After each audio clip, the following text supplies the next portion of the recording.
All right, Ryan, welcome to the podcast. How are you doing today? Doing great. Out of the office, not gonna be back till tomorrow. So today's a great day. No sunshine today, though. Come on. We're supposed to have rain for us for the next couple days, so I know, that's crazy, isn't it? there was a sprinkle on the way. I was like, "Oh, is it happening now?" But nope, just kidding.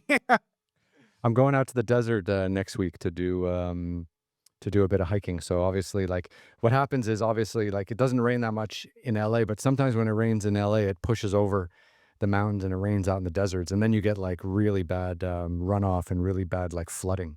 Do you remember what happened in Death Valley like 2 years ago No. when this huge storm hit LA, and then the weather just carried and like Death Valley was flooded because it's low. It's the lowest point in the United States, I see. so all the runoff just ended up. And it was just flooded completely, roads destroyed, everything like that. So hopefully that doesn't happen next week. Yeah, I wish you the best of luck with the weather. Does it get colder now in the desert in the evening? Yeah, absolutely. Because in California, most of the deserts, apart from Death Valley and the Mojave, most of the deserts are kind of high altitude. Like in Okay. Joshua Tree, for example, like that's up a few thousand feet, so it would be a little bit colder. But it's lovely. Like you got a sleeping bag, it's nice. You make a little tea at night, and it's perfect. All right. So look, we're gonna get into all of the screenwriting, the playwriting, your productions, everything like that. Theater is something that I don't know very much about, so I'm really looking forward to chatting with you. Fantastic. But as always, I'd just love to start with like the basics. Like, where are you from, and how did you get into this crazy industry, and how did you end up in LA? Sure. So end up in LA. That's the easy part. I'm born and raised in LA. So Amazing. I'm one of the few people that you probably had on your show that's actually from here. It's true. It's like finding unicorns. It's like, can I find someone who was actually born and raised in LA and who still lives here? Because Yes. most people who were born and raised here got out. And there's so few of you because there's so many immigrants and other people from other parts of the US who have come here like chasing dreams. Absolutely. I'm still here. And I don't think I'll be leaving anytime soon. And it was not my intention to, I mean, I work primarily in the film industry now, although I do things in theater and I started out in music. Oh, I think I fought a long time to like try not to work in the film industry. And then somehow I was just in it and I was like, oh, how did I get here? So, you know, nice. Nice. I tell you, sometimes the things that you don't want or that you don't pursue end up being the things that you get in a strange kind of way, right? yep, Yeah. life has a way of just taking you where, you might not want to go, but then you get there, like, oh, this isn't so bad. This is great. I think that's kind of where I landed. So growing up in LA, like, what part of LA did you grow up in? Because the city is ridiculously huge. Yeah, I would say, like, in the Pasadena area. I mean, we moved around. We started out in Ontario, and then we kinda moved to other places, but I would say Pasadena is my home. Okay. Yeah, which I love. Beautiful place. Yeah, no, absolutely. Just like a little hour away. And so, I mean, musical influences, theater influences, like were your parents in the game at all? So, I think across the board for arts, I'm the only one in my entire family. Black sheep. And I would, like, I mean, literally my entire family, not just my immediate family, but I think, the closest, I heard about is my grandfather, my mom's side, was a singer. He was, a Mexican singer, and he sang on the radio, like, for a very short time in his life. Then he had a kid and kinda had to get to work, and then he would only just kind of, like, sing at family parties every so often, but I think that's pretty much it. Wow. So somehow that gene got passed down to you. Yes. So, I mean, so what was the schooling like in Pasadena as a young man? Like, like, did you have opportunities to perform in theater or write your own theater? Like, because I'm always curious, like, how supportive the education system is. Because some people I've chatted with on the podcast, like, their school is really into it and they get totally motivated by one teacher. And then other people I chat with, like, the school was a total dud. No one supported them. They had to go outside the system to find inspiration. So, where was your experience? Sure. The great thing about Pasadena is it has a lot of arts and it really appreciates arts. I would say, my journey from where I kind of started, which was in music, to where I am now, which is, I have some toes in music, but I would say now compared to when I first started, when I was in Pasadena and I was living there, and I still live there in Pasadena, which I love, I started out as a trumpet player. And I still play very casually. But that was where my arts kinda education started, and I'll definitely have to give, my mom and dad big credit for supporting, me playing an instrument. This was, like, in middle school, and I remember coming home and telling my mom and dad, "Hey, I wanna play the trumpet." And mom's like, "No, I don't think so. You're just gonna quit." And then my dad's like, "Okay, let's go get you one." Oh, wow. Wow. So, like, why the trumpet? Like, the piano, the saxophone, but the trumpet, like, that's a big deal Yeah. and a big instrument. Yeah, it's a good sized instrument, it's very loud. I remember, my middle school teacher was demonstrating all the instruments. He played them all, so he one day was, "Okay, we're gonna everyone," it's a beginning band, so some people had instruments, some people did not. So if he did not, he's like, "I'm gonna play the flute, I'm gonna play the clarinet, tuba, bassoon, all these things," and I was like, "Okay," and then I heard the trumpet, and it was just this powerful sound, and he wasn't even very good, because it was not his main instrument, Mm. but I still just heard it, and it just, like, reverberated in my soul, and I was like, "That's the one that I wanna do." And then, on a practical side, my middle school brain was like, "Oh, it only has 3 buttons compared to, like, the saxophone, which has, a lot." And I was like, "Oh, it can't be that hard." Right? Little did I know that trumpet, you make all the notes with the vibrations of your lips, Mhm. and the valves just help coordinate, just the right tubing to give you a little boost, but you make all the notes here, which is really, really difficult. Yeah. You picked a good one. Yeah, but Uh, I love it. It's a beautiful instrument. I think, I'm just curious, like, I had a similar experience in maybe grade school and, where they went through all the instruments, and I ended up with a recorder. You ended up with a Like the recorder? flute, right? Right, Okay. yeah. So, like, I just, I somehow missed all the exciting instruments, and it never clicked with me to, like, get involved in that on that level. Yeah. Yeah. It's never too late. I think what's cool about instruments is, especially because you travel, and I wanna travel more, but it's like you can take an instrument with you Mhm. and just, like, if you're just by yourself in the desert, just, like, play an instrument, and it doesn't matter if you sound good or bad, like, it doesn't matter. You can play a ukulele, little I think that's any instrument that would travel, Mhm. that could be kind of fun. Harmonica, like, in the desert, that's kind of, like, on brand, right? It's funny, I follow this guy on Instagram. I can't remember what his handle is, but, I saw him a couple days ago, and he goes to, like, zoos, and he goes to, like, natural parks and stuff like that, and he plays the guitar and sings, Okay. and the animals, they come out to see what's going on, and they end up, like, sitting on him or sitting at his feet, and it's like he's playing for them, and they, like, appreciate the fact that he's there playing for them. Music is so powerful. I really think we only have, like, a very limited understanding of how beautiful music is and what it can do to us and how it, like, reverberates around the world and connects with animals and nature and all this other stuff, but there's something way more going on there. I agree. It's the universal language, and I feel because it's just sounds and combinations of sounds. It has rhythm. It's very primal. It has the heartbeat. It has tones and colors, and a lot of these instruments can be found in nature, like the flute and like things like that. So I think there's something there. You're right. I agree. There is something there, Mm. for someone, like myself who's studied music my whole life. I still love it. Just listening to on the way over, I was listening to this beautiful, symphonic piece by, I don't even remember who the composer was, but I could not stop listening to it. It was just this gorgeous, piece. And just before that, I heard something totally different. So, and it kind of livened up my day. I was like feeling a little tired. Then I kind of listened to it. I was like, oh, great. I felt I had this energy now. I'm just going to steal that from the music. Thank you. You know? So, like, I'm just imagining, like, this little 10-year-old with this huge trumpet just trying to play this thing Yeah. with its 3 buttons, and, like, you weren't discouraged at all, you just kept fighting to learn it and to figure it out?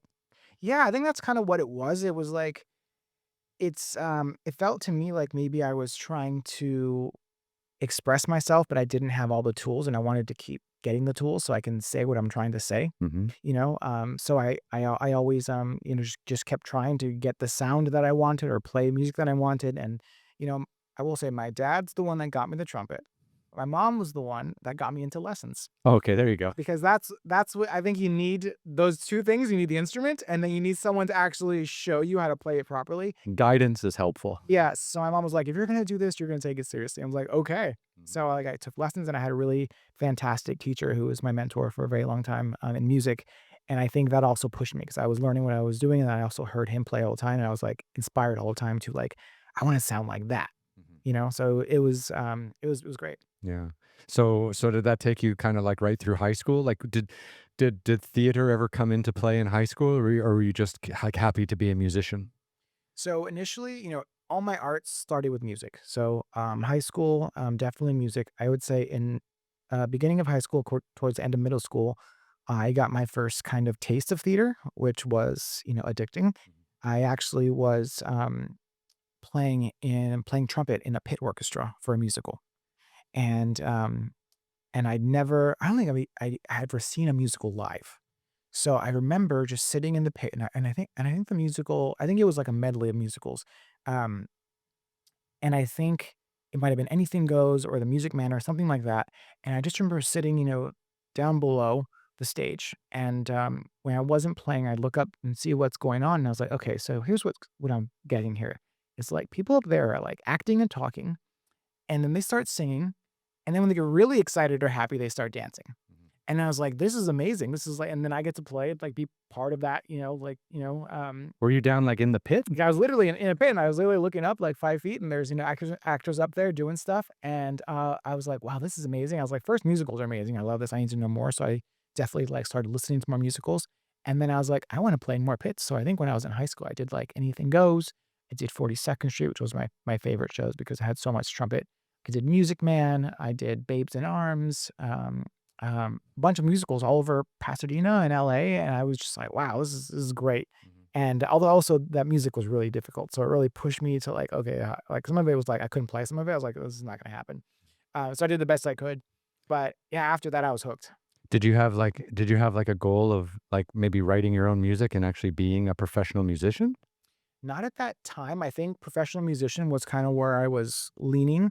Mm. And maybe towards the end of high school, I was like, oh, I want to try writing, some music, which I didn't have any training in it. And I did. I wrote, I remember like for I think it was my senior, like, English class, we got to, like, write a project and, like, create something, and I was like, "Can I do, like, a little short musical?" And my teacher's like, "Sure." So I wrote the story, and I wrote, like, not even full songs, just, like, 30-second clips of songs, and I performed them on trumpet because I wasn't a singer. Mhm. And, that was fun, and it wasn't until, in college where I started really getting into composing, and from there is kind of how I got to where I am now.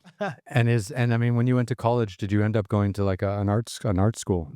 Yeah, so I went to college and I went to Cal State Long Beach. I did my undergrad and master's there, and I actually majored in music. Oh, wow. And I originally went in as a performance major on trumpet, and then switched to musicology because I realized I think it was really good of me to make this decision being a college person as like, I don't need a degree to play trumpet.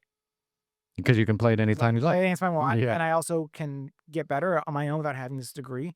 And I think I was studying with a teacher in college who had just, like, moved to LA and stuff, and he was, like, living out of his car. And I wasn't supposed to know that, but he told me, he's like, "See?" I was like, "Ugh," and he went to, like, Eastman School of Music, so he went to, like, a really good music school, and he's living out of his car. I was like, something just clicked, and I was like, I'm gonna change that major over to musicology, which is music history." Okay. And I was like, "With that degree, I can teach. I can teach college with Oh, that that's degree, and I interesting. can write, and I can do all kinds of other things that I actually need the degree to do all the other things." So I was like, "It's still music," and I was still playing trumpet, and, so I switched over to musicology, and I think I also studied composition as well, Mhm. just mostly because I wanted to just learn how to write music and compose, but my main focus was musicology, and I remember I'd always loved writing anyway, just, writing essays, believe it or not, and especially about music, it's like the thing that I like, I get to write about. So I remember we had such an amazing library at Cal State Long Beach, and it was all the way at the north end of campus, and, my music department was at the other end. And I could have taken the tram, but I would just walk every time up there. Just like I liked the walk. It was such a beautiful campus.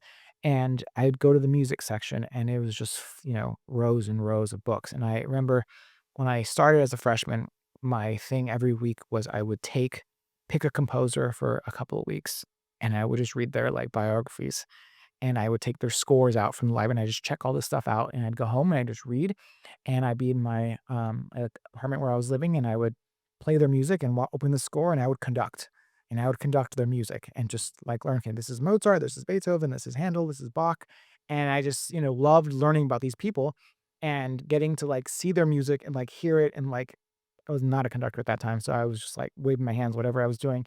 Um, I kind of had like my own extra education in addition to, I was such a music nerd basically that I went home and got more books and just read. And then, that's how I kind of, A true student of the genre. yeah, I loved it so much. What'd you think about all these famous, composers back in the day and all their twisted histories and crazy lives that they led? Like, they were really bohemians. Yeah, and to each their own, but, again, at the same time, they were all struggling artists, Mhm. which I really relate to now. I'm just like, Until they died. until they died, and, some of them weren't even well known until they died. You know, Bach was never like a famous composer when he was around. He just had a job and he was grateful for it and he wrote a bunch of music. And it was until like way later, like Mendelssohn found this, who's this guy Bach? And then like everyone started, oh, Bach is amazing. So it was like, you know, and Mozart, you know, poor guy didn't live very long. He died at like 30, 32, 33. Mhm.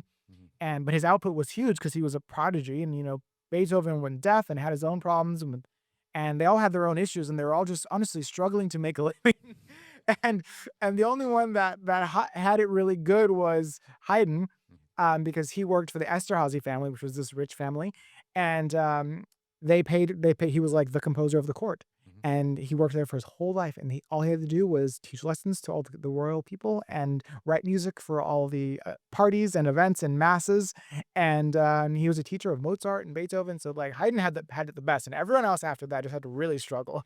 I think there's something to that. Like, you know, it's funny. Like Michelangelo, like he worked for the Vatican, right? He like painted the Sistine Chapel and everything like that. Like, I think if you're an artist, you really got to find the rich people who are going to support your entire career, or else you're going to be living in a car. I mean, and now as a writer and filmmaker, I'm still looking for the rich people who are gonna, you know, fund this movie or produce this thing or, you know, et cetera, et cetera. So it's, you know, the arts is always has been underfunded Yeah. since the beginning of time, Yeah. you know? So when you're sitting there looking at Mozart and Bach and all these guys, and you're looking and being like, wow, none of these guys like had a stable life, a stable partner, you know, kids, two-car garage in the suburbs. Like these guys were completely wild. Like, did you identify with that? Was this like, okay, this is something I think I can do, or you're like, no, I think I want to learn about them, but I think I need a quieter life. You know, I don't think I made a decision. I think right now I wouldn't say I'm living a quiet life. I feel like I'm in very much in that. I don't think I'm struggling, Yeah. which is nice. But I think I just love my art and I think that's kind of what I saw in all of them and I saw it in their music. Mhm. You know, you can't listen to you know, especially a late Beethoven piece and not hear the struggle. Mhm. You can't listen to, you know, any Mozart piece and hear his not only his passion, but his childlike wonder and the way, you know, he saw the world, and I think that goes with every composer. I mean, I think every artist, we're looking at their perspective of the world and being human, Mhm. and it's really powerful, I think, as an artist, we get to, share that each time we create something new and share it with an audience, and I think that's what I'm drawn to. That's beautiful. Yeah, that's really well said. Thank you. It's just funny that, you know, you still like it's funny that you did all this research and saw all this carnage of lives. Carnage of Lives is a great way to put it. And you're like, "I wanna get in there." I like, yeah, get me in there. Yeah. Yeah. So you graduated and you did a master's, musicology, so now you can teach, which is great, so you don't have to live in a car, you know, and then you can go out and you've got this, like, you know, little ace in your pocket, and then you can go out and try to create and be in the world. So what was it like graduating and, like, how do you even take that first step into having a career in this line of work? Sure. I mean, I had a lot of options because, you know, yes, I could go the teaching route, and I think that's what I was aiming to do first. I was like, let me get some steady income, you know. I also enjoyed teaching because I got to teach in grad school, Mhm. and I think people tell me I'm a natural teacher, so I do really enjoy like imparting knowledge on people. Mhm. So I think that was the first step. I was like, oh, let me try to get a teaching job, which was not easy, but luckily, you know, my mom's friend worked at a college and got me an interview, and Also here in LA? yeah, also here in LA. I mean, this is Santa Ana College, Mhm. so pretty far, Orange County, and that's where I started teaching actually. And I also, for a moment, I think I met someone. I don't remember how this happened. I think I was a music director for many years for musicals all over LA, and in Burbank, and I met someone who worked at Woodbury University, which is in Burbank, and they have, you know, the business and they have a really big film program. And that person got me also an interview with the dean in the film department, and I did teach at Woodbury University for a couple of years, teaching a class in music and films, history of film music. Mhm. And I also taught at Santa Ana, which was basically every music history class, whatever they needed. I would just like do a jazz history class or Western music history class or hip hop class or jazz, you know, whatever they needed. You know, it's the music history. And you had the tools to be able to put together a class on all those topics? I just did it. Yeah. You know, I mean, I just did it. You know, I was like, okay, this is how I'm going to organize. Here's the textbook, and here's what I think is the most important parts, and here's some cool PowerPoint slides. And I always made sure my classes were, hopefully, they were fun, entertaining. That's what I hoped for.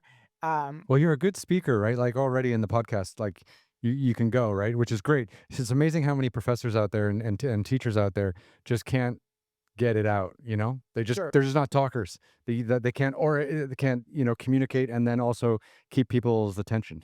Well, definitely at the college level, Yeah, it's better. those no, it's worse. It's the worst. It's the worst. I think at the middle school, elementary, high school level, those people had to get degrees in education and actually learn how to teach. Whereas in college, all you have to do is get your degree in calculus and biology and whatever, and then you get thrown in a classroom in front of people, and whether you're comfortable of talking, whether you know how to organize a course, et cetera, it doesn't matter. You got the job. So, I really enjoyed it. I tried to present you know, my kind of the way I saw it is, my classes were to non-music majors, right? They're all GE classes. So the students in these classes, they probably never listened to classical music before. Oh, so you got to be that first introduction. Or yeah, or maybe they, if it was classical music, maybe they hadn't listened to jazz, or maybe they had listened to hip hop before, but they didn't know, where hip hop came from or what the messages was, all this stuff. So I feel like my approach was every class I felt like I felt like kind of a lawyer in the sense I was presenting the argument, which is classical music is awesome. Here's this wonderful thing. Yeah. And then I got to like discuss, and we did a lot of discussions. I feel it was my class had a lot of like, let's listen to this. How does it make you feel? Hmm. Let's find out what is making you feel happy. Is it the tempo? Is it like fast? Or is it what instruments are you hearing that make you happy? So we kind of like dissected it so that they could learn how to verbalize what they're hearing, which is the most difficult thing to do is talk about music because you have to really know the language to discuss tempo and harmony and texture and all these things. So my kind of approach was here's this. Now let's dissect it together. Tell me more about what you're feeling and hearing. Yeah, it's hard to find the words to describe how music makes you feel sometimes. You know it makes you feel good or it makes you feel sad or something like that, but it can be hard to verbalize. It's hard to find the words sometimes because you get so wrapped up in it. Yeah, absolutely. Yeah. And I think that's part of the journey, right? Mhm. I mean, in a class setting, you have to learn how to talk about it. But I hope that every student that had my class now could have a conversation about music and just say if they like or dislike something, why, Yeah. you know? That's nice. That's a nice way to think of it. So while you were teaching, you were also putting on plays as well. So were you a director or were you writing? So I got into musical theater writing during, I think, my last year of undergrad. And I did a musical theater writing workshop in LA. Because you said, sorry, just to interrupt you, you said you were doing plays all around Burbank. So what does that mean? Oh, I was music directing them. Okay. Yeah, so I was basically the conductor for all these shows, and I got to teach the actors all the music, and then I got to put the orchestra together, and then I was in the pit for all these shows, conducting. So I did, Sound of Music, I did, Into the Woods, Annie, which was my first show I think I ever really music directed, which is I loved so much. Um, I did Funny Girl, a lot of shows with big orchestras. I was the big orchestra guy because I had a lot of orchestra conducting. So for those plays, and this might seem completely naive to ask you this, but those plays are already established, well-known plays that already have established, well-known music. So it's your job to interpret that music and then get everyone to sing it, and then also play the instruments to match it. When you do that with an established play with established music, how much like leniency do you have to be creative with it?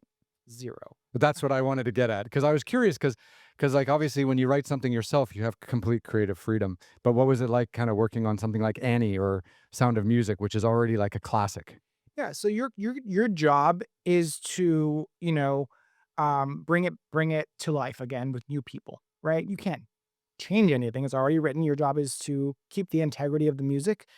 There isn't a lot of room for interpretation, unlike classical music. Like, I used to also conduct classical music, and I did a Mozart, piano concerto and symphonies. I have room to make decisions about tempo and like this and that. There's more flexibility there. But with these like properties like Annie, every you want to hear tomorrow, like you've heard like tomorrow, the way it's supposed to sound. You want to hear the opening to Hard Knock Live, all this stuff to the way it's supposed to sound. So I think it's that, and yes, you can. And I did find ways to like put my own artistic stamp in it. Whether it's like, okay, we're gonna start soft here, and then we're gonna build this part, or we're gonna go a little, whatever.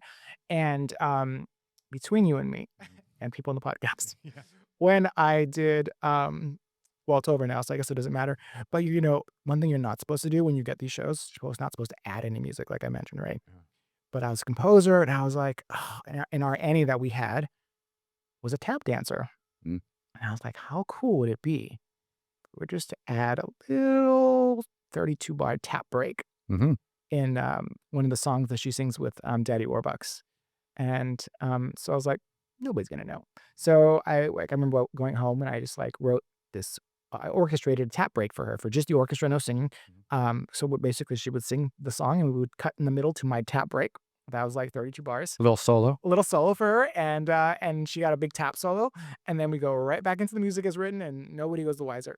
See, that I think is beautiful because if you've got an actor who's already who has that kind of special skill and you're not using it, I feel like the audience will benefit from doing something a little different sometimes. That's what I say. Who doesn't love a good tap number? Everyone loves it, yeah. You know? With the hands and the waving, I Yeah. can't do it, but I love it. Yeah, so, I mean, I did do little things like that. I remember we did Sound of Music, and we had a huge cast, and we had this something I forget, there was, like they added some action to it, but there was no underscoring to underscore the action the director wanted. I was like, "Oh, I'll write some underscoring," so I wrote some really, scary underscoring as, the Nazis, they're running from the Nazis and stuff like that, so I remember taking little bits of the melodies and, making them a little, like, scary and thrilling, almost like a film score leitmotif, and I created these little, very short 8-bar little underscoring for these moments the director had added, so I always kind of found ways to create and, add something new and hopefully no one did know, so, it all worked out, otherwise it would have been fined probably.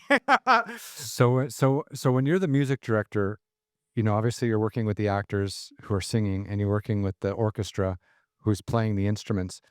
At this time when you were kind of music directing, did you ever think like, "Oh, I could direct the whole thing?"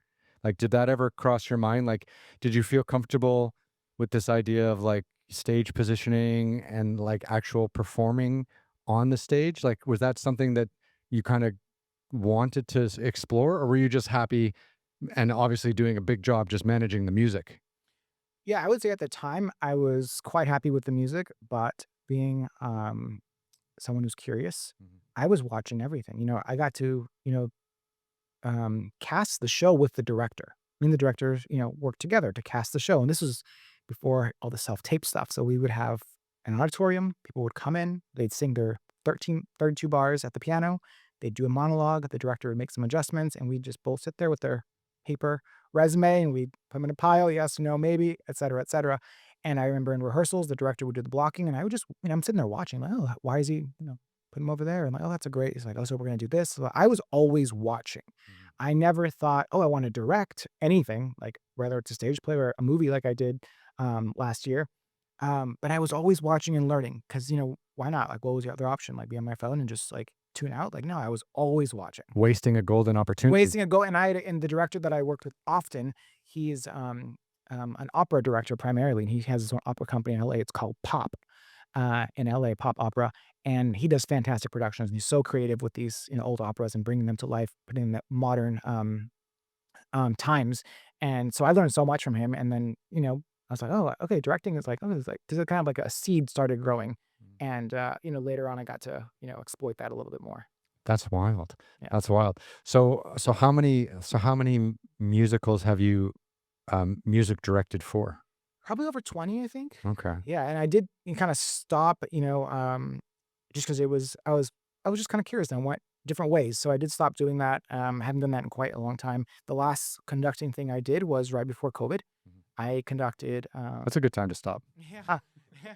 I mean, I think that was one of the big reasons 'cause, there was not that opportunity anymore, but right before COVID, I had a concert of classical music with an orchestra with my orchestra. I had an orchestra for like a 40-piece orchestra for a very short time, and we did an evening of or afternoon in South Pasadena of a concert, which was a Mozart piano concerto. We did a violin, um, concerto also by a French composer, and we did a new work by a female composer. Mm. And I wanted to include lots of arts, so it was in a um, big room, and we also collaborated with painters, and everyone, all the painters came in. They brought pieces of art and they put them around the room. So the audience is sitting, and then the orchestra. So they're sitting next to the orchestra, and they're listening to art while being able to watch art around the room. It was a beautiful concert. It was my last conducting concert for the moment, and then kind of COVID happened, which kind of led the way into me just I'm alone, right? So writing, and I really got into writing during that time, and that's kind of the journey that I'm on now. Mhm. like writing music or writing like stories, like writing screenplays. Yeah, so, I'd been writing musicals already, and I'd written, 3, 2 short ones, and well, I guess 1 short one with the program that I was with. It was like our final project to write a 15-minute musical, which we did, and then I wrote my own musical after that, which was great. I produced it twice and broke even both times, so that was great. And then I started writing, my first, like, I would say mature project, Mm. which is, a full, 2-act, 2-hour musical, and I wrote the book, music and lyrics, and that project took me 3 years to write, Wow. and I finished it during COVID. And I remembered, again, the week before COVID, everything's right before COVID, I was in, New York City doing a reading of that musical, unfinished, just I think half of the music was done, but the entire book was done. So we presented act 1, music and book, and then act 2, book only, and we did that, like, as a developmental workshop. I hired a director and a music director, and we got feedback, and then I pretty much got on a plane, got home, and then a week later, COVID happened. Was the idea of doing that like showcase in New York? Was the idea of like trying to get that onto Broadway at some stage? Like, was that a goal? I think getting eyes on it was definitely the goal. With musicals, they take forever to, get anywhere off the ground. So my thing is always, getting eyes on it, getting opinions, getting fresh takes. And then, yeah, definitely in New York, we invited some people, and we definitely got a film recording, and we sent it out to some places. But the show was also not done yet. Mm. So there's only so much we can do. And then also COVID was looming. So, what ended up happening is I was like, okay, well, I have all this free time. So now I can really dig in and finish the show. So I spent, a couple of months, finishing the music Mm. because it was half done musically. And then once the music was done, I was like, okay, well, I can't really do anything with this right now. And I definitely do not want to start writing another musical because I'm writing a musical, book, music, lyrics, which you should never do. I should have had a collaborator. I'll never do that again. Sorry. Book music. So you were writing. You created the characters. You created the story. You gave all the characters words, and then you wrote all the songs that the characters sing, and then you wrote all the music that the orchestra plays with the actors that are singing. So you did the whole thing. Correct. That's fucking crazy. It was insane. How do you do that as one person? You know, Like those are multiple skills for multiple people. luckily, I mean, I don't know. I'll tell you how it works for me. Everyone does their own way. You know, I think again, musicals should be collaborative. Okay, 5 bottles of Jack Daniels a day, you know? right. But I was like, I did it out of basically necessity, and because I could not find somebody to write the book and lyrics. Mm. And I was like, I can keep, I would meet with like playwrights and things, and we just didn't mesh together. We couldn't find the right story, and they were busy on projects. It was hard to find somebody to write the book. So I was like, okay, I'm going to write the book. And, luckily, what I did is I actually took a news story that I found on the internet and created a fictional story around a factual event. So I had some source material to work with.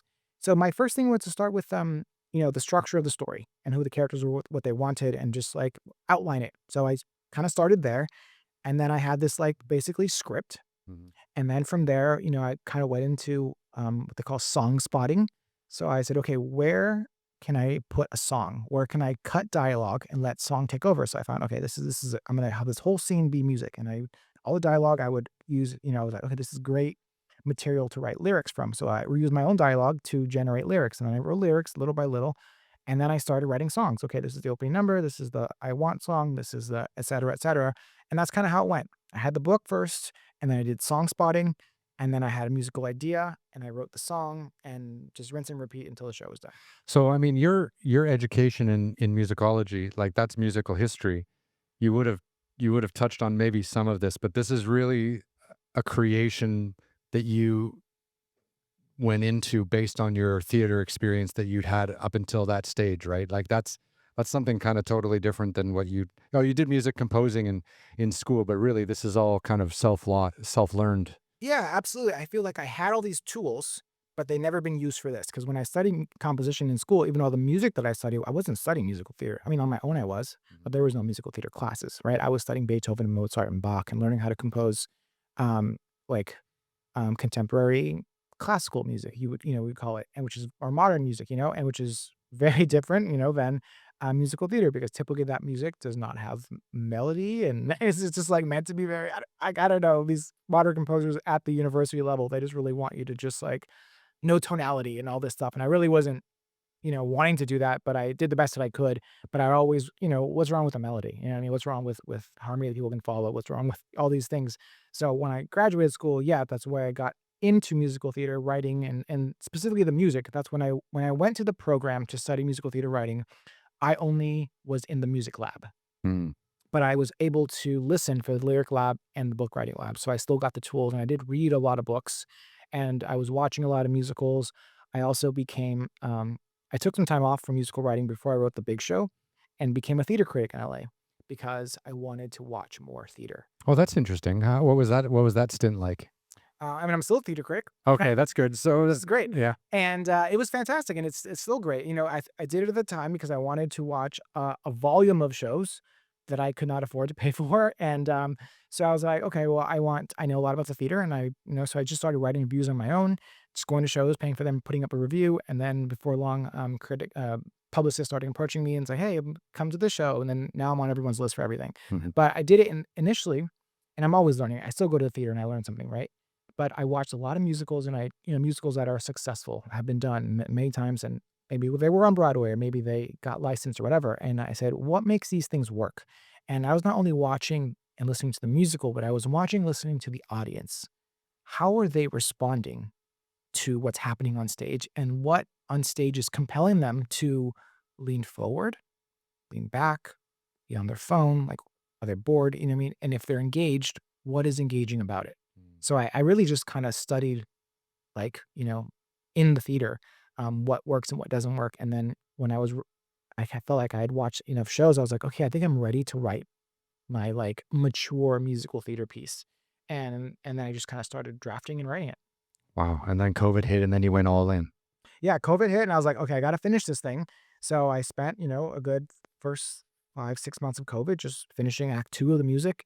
And so, like I said, then I was done. And I was like, well, I can't do anything with it right now. And I'm definitely not going to write into the music. So I was like, how about writing a play, Mm. which I never written a play before. And I've been to a lot of plays because I was a theater critic. And I'd read not even a lot of plays, I've read some plays. So I was like, okay, I'm going to teach myself how to write a play. This is with no music, just actors and words. Actors and words. This And just seems a little boring for you, though. right? And I was like, okay, well, this I can write quickly, but because I don't have to do all the music and the lyrics. That's what I mean. It's like it's not like a step down, but it's like way less work. Yeah, it's like a really less work. So Okay. the way I taught myself playwriting was I had the time for it. I read 100 plays during COVID That's fantastic. of all playwrights from Shakespeare to contemporary playwrights and everything in between. Plays that I've heard of, plays that I haven't heard of. I just go on Amazon and just buy used plays. I go to used bookstores and buy them. And I remember one of the biggest reasons I got into playwriting also is a friend of mine's father was giving away all his plays. He'd been a theater actor in LA for his whole life. And he was clearing out his entire play collection. And she posted on Facebook, "Hey, my dad's giving away all of his plays. If you want to come and get some, let me know." And I was like, "Hey, I would love to come, look at some plays." And so I remember, You just take all of them? no, no, I wanted to, I would have. But I walked in and I met this guy. He's really, really nice guy, really humble. And he was just like, "Yeah, here are my play collection of these big bookshelves. He's like, take whatever you want." And he's just kind of sitting there. And I started just pulling a play, and I'd be like, "What's this one?" And he was like, "Oh, that's a great one, this and that." So we kinda go through the plays together, and I would, like, just give him, like, one that looked interesting from the summary or the title, and I was like, "Oh, what's this about?" It's like, "Oh, that's a really dramatic play. Oh, that's a funny play. I did that one in, 1982 at the da da da da da." And he had all his name in the, in every book, and, so I went home with about probably 50 plays, and I started reading them, and I see his little marks from when he was in them, and that was, like, a great way also, like, for me to learn how to write plays, and I think that happened right at the time when I was like, "Oh, this is a good idea, I should just write some plays." So, yeah, then after I kinda wrote some plays, I was like, "Okay, I'm gonna write my first play." And, my first play was it about COVID? I think it was, because I was in it. So it was about this son and their and this mom who live in different places, and their experience with COVID. And of course, the guy was a writer, and he's having his own hallucinations and like things that are happening. And I wrote this play. I was like, I don't know if this is any good. Like I was like, I have no bandwidth. So I started a writing group during COVID. That's a nice thing to do. Yeah. Yeah, I had a bunch of friends who were writers. You guys all connect on like Zoom or something, or were you getting actually trying to meet face to face? So we initially did a Zoom, and then we started getting comfortable. I mean, I was always comfortable, but you know, for they and I was like, why don't we meet in my backyard? So then, okay, we did that, and what we basically did is every we met once a month, I believe, and every time somebody would from the group, I think it was like 5 people. Every month, one person would share a full work that everyone would read on their own, and then everyone would bring in pages. I think up to 5 to 10 pages of something that we would read out loud, and then we would give notes. Something that they were working on. Okay. So we did that, and it was amazing because I got to learn from these writers, and all of them were like really good writers. Like I was like, what am I doing in this group? Because I never written anything except for musical. But yeah, I got to read. There was one writer who was writing screenplays and TV, and another who wrote a novel, and another was writing plays as well. And then I was writing plays. So we got to read each other's work, and I was getting really and every month we have a writing buddy that everyone would rotate, and that buddy would be the person that you can call or chat with during that month about writing. So he's like, "Hey, I'm working on this. I have an idea. What do you think about this? Or can you read these?" So that'd be your person. So I kind of organize it like that. So there's always somebody you can come to, and everyone gets an opportunity to present. And That's a really good way to organize it. yeah, I never thought of it like that, but it makes a lot of sense. it's a very teacher thing. You know what I mean? It's like, oh, this is the way we're going to do the group assignment. Like, the teacher thing always comes in handy because it's organization, which is everybody could use that. Yeah. And yeah, and my first play, I got a lot of really good notes and I was revising, but generally they really enjoyed it. And there were things that they said, oh, try this. Like, oh, that's a great idea. We never thought of that. So I like went and did a whole rewrite of this. And so I did the first play, and like I said, they seemed to enjoy it, and I did a lot of revisions on it. And then I was like, that only took me 2 months or something like that to get a first draft. And I was like, oh, it's amazing, you know? So I was like, okay, so I wrote another one. And again, the same writing group. And then I think that we changed writing groups at some point. And I came out of COVID with, I think 3 or 4 plays And a musical. and a finished musical.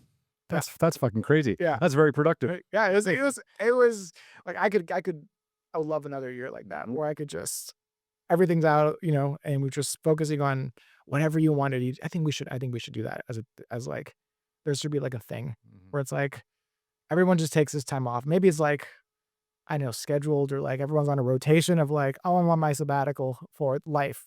That happens every 5 years or something. I think that'd be amazing because I enjoyed my COVID a lot. Yeah, I mean, if you think about it, if we ever get to a stage someday where we have like where we have to get like a living income from the government or something like that because computers and robots have taken over everything, that might be nice. We can all take a year off every now and then and still get paid for it.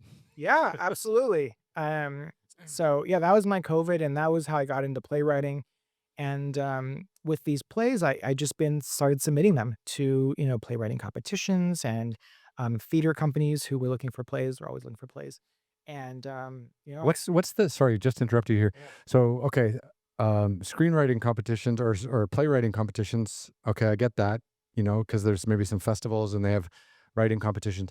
But like, how many theater companies are there, for example, in like New York, that you would have to send a script or a book to, that when you finished a play, like, are there thousands or is there like 10? Because I have no idea. there's so many. Oh, really? And I'm submitting all over the country, actually, probably worldwide. A theater company has a open submission policy. That's like yes, So I have my ritual every month, and I still do this. Is I have submission deadlines, and I submit to my plays to theater companies, and I list it on this website called New Play Exchange, which is a catalog of new plays that you can list, and theater companies can go in there and look for plays. And I had one of my plays was found a couple of years ago by a school up in San Francisco, and they licensed it and performed it as their final play for their the seniors, the class. Oh, that's great. And that generates income for you. And that generates income for me. I got like a licensing fee, and I got some of the ticket sales, and that was the first play that I had produced. So of course I went up to go see it,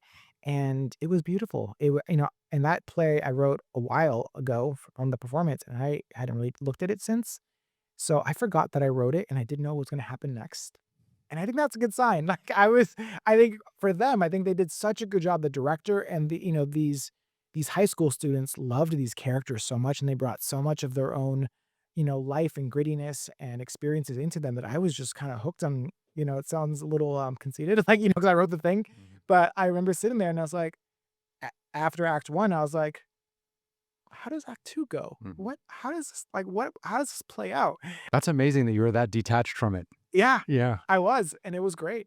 'Cause I'm a huge control freak, so I don't think I'd be able to write something and let someone else direct it. Mm. I think, like I think I would freak out. Like, I think if I wrote something and, 'cause in your head, you see it all out in front of you, and then if you go to watch it and the director's making choices that don't, that are different from what I would do, for example, I would probably, like, have a meltdown. I don't know. It's just my personality, but I'm glad that you were able to detach yourself so far from it that you actually were surprised and enjoyed being a spectator or being in the audience. They did so many things that just elevated what I wrote. It's like, "Did I even write that?" They not only the director who was brilliant, but each, of the actors, they brought so much in the way it was staged. They staged it kind of like in the round, so the audience was kind of around, and there was action in the middle, but then there was all these side things and the way they used the space, and they added music and all the lighting and the very simple costumes, and it was beautiful. Mhm. I couldn't have directed it as good, I don't think. That's amazing. That's congratulations. That must have been so exciting. So that's your first time to sell a play and then actually have other people perform it. Yeah, and it was amazing to sit there in the dark and be like, "Wow, I wrote this." And then I got to do a talk back after, and, got to ask me a bunch of questions, and they all had so many questions, about characters and this and that, and it was just nice to now, like, everyone's because the audience is there, and they're asking questions, and the students had so many questions, and I was just like, "Wow," they're curious, they wanna know more, they wanna know why this character did this and why this, and I was like some of the things, like, I don't know, like, I just wrote it, like, I don't know why this character did that or where this character came from, but sometimes you have answers like, "Oh, this character is this, and a friend of mine inspired this character, and that name came from," et cetera, et cetera. This character is based on the mailman, who's the only person I saw for 3 months during COVID. Sure. Yeah, no, that's wild. So did any of your other plays get picked up in a similar fashion? Um, you know, Playwriting, one other play has gotten a lot of workshop readings around the country. It's gotten some in New York and Chicago, but not a full production yet. That one, I'm hoping somebody will pick it up at some point. It is one of my most personal plays because it's based on my grandparents, and it's my dad's like the lead in the play. Yeah, like it's literally like based off like everything in that play is pretty much true. Oh, you went deep on that one. Yeah, I went deep on that one, and, so I hope that play, gets an audience at some point, and that's, one that I'm definitely leaning, with right now in terms of what I'm submitting, but, it with theater is just so underfunded, it's so difficult to, do plays, and I think for a playwright, unfortunately, there are so many constraints that, prevent your play from getting produced by, theater companies, and that among them being, things like how many actors are in this play. If it don't these days, if it's more than 4, good luck. 'Cause the cost. That's the cost. Yeah. And if you can get 2 or 3, great. And, how many what's the, What about, like, Hamilton? There's, like, 30 guys in there. well, They got the funding, I they suppose. they got the funding, and they have their own funding. Yeah. But I never thought of that, though. Like, I never thought, like, okay, if you write more than 4 characters, you're sinking the ship it's before a you. tough sell. Yeah. And if you, have big sets and costume things that are necessary and props that are just like, unfortunately, these theater companies they see that and they just think in numbers and they don't have the, capacity to do those projects. So that's 'Cause literally everything is a line item. everything is a line item. Yeah. And, I try to write things and I knew that. And I know with the most recent play about my grandparents, I think the biggest problem there is I think the number of characters. I think there's 6 which isn't too bad, but there's also 2 kids in it, which is another problem. Kids are always a problem. Yeah. When there's an adult play, you have kids because now, there's kids to work with. They have limited hours they can work, and yeah, it's a limited They put that headache in there already, right? And then, everyone in the play, should be, Latino or Mexican. So that's another thing. Where are we gonna find these, Mexican actors? Someone in between their 60s and 70s, 2 adults, and then some my dad character, which is like in his like 30s to early 50s, and then the two kids like so now it's like with not only do they need to get 7 characters, have kids, but they only do Mexican and know Spanish a little bit. Mhm. So that play is like it's needs to be done by a Latino theater company, and in LA there's a bunch of them that I'm approaching, but it those are challenges, unfortunately. Yeah. But that's the heart of the story. That's the hardest story, Yeah. so that's really important, Yeah. you know? That's amazing. So, have you ever tried to write anything for film or television? Has that ever kind of taken, because I don't know if that's a harder game or a more difficult game, but it seems like you kind of have all these skills to perform in that, arena also. So I resisted writing for writing a screenplay for the longest time, and, there was a couple writers in my writing group who were writing screenplays and TV pilots, and, I learned a lot from them, because was reading their scripts and I was giving them notes, and I learned, things that as they were giving each other notes, like, "Oh, for, get it more visual, less dialogue," all these kinds of things, and I was like, I have no interest in writing for TV, I have no interest in writing for film." And, and then I started thinking about it because, I wrote the plays and I was like, "Okay." I I liked the challenge of it. I think I like challenges and I like learning, so I was like, "If I was gonna write a screenplay, how would I do that?" And, so I did the same thing that I did when I learned how to write plays. I read 100 screenplays, Mhm. and I just understand the language and that, unlike a play, a screenplay is more like a blueprint, right? There's a lot of missing things in there. To be adapted as the director or the actors see fit. Right, Yeah. so it's like you have to give just enough, right, story and leave enough room for a director to come in and add stuff or for the mind to take over visual, things like that, and, I never thought of it like that. That's a really good way to describe it, yeah. sure, yeah, so I had to, like it's like a deconstructed play, right, I'm only writing half a play. and truncated because, you don't want long scenes necessarily in a movie because, every scene is like a minute-ish and the movies are like, 90 minutes, 100 minutes, something like that. So I was noticing and also how lean, action lines should be. And you want to just, you're writing, it's hard because you're trying to give the reader an experience too, especially when you're a, uh emerging screenwriter who hasn't had anything, made, you're at the mercy of the reader. And you can't write a bunch of stuff that maybe somebody who's sold a bunch of scripts, they can get away with some stuff, Mm, but you need to make it really easy for that person to turn pages, mhm. right? So lean and mean scenes, action lines, super lean, and keep them engaged, keep the pages turning, short scenes, and et cetera, et cetera. And I learned all this stuff, and I learned that every genre has its own kind of flow as well. I love horror, so I was like, okay, horror scripts. I read a bunch of those, and okay, those are like, okay, there's a certain way to write those really well. Drama scripts tend to be a lot thicker, right? A lot more dialogue, et cetera, et cetera. And then, so I kind of went through a couple genres and comedy scripts. Those move quickly, and there's a lot of physics, but it always went back to picture. Seems like you're really like you really have this ability to absorb all of this and like deconstruct it into like, okay, that's what makes those successful. That's what makes those successful. And being able to like just understand all these genres and the way that the writers go about them. It's fantastic. Like I've read screenplays too, but I've never had that wherewithal or the knowledge to be able to like, oh yeah, that's why that's like that, and that goes into that pile, and oh, this is a drama because of all the dialogue. Like I never had the chance to really put all those pieces together. But I guess if you read 100 of them, that's the thing.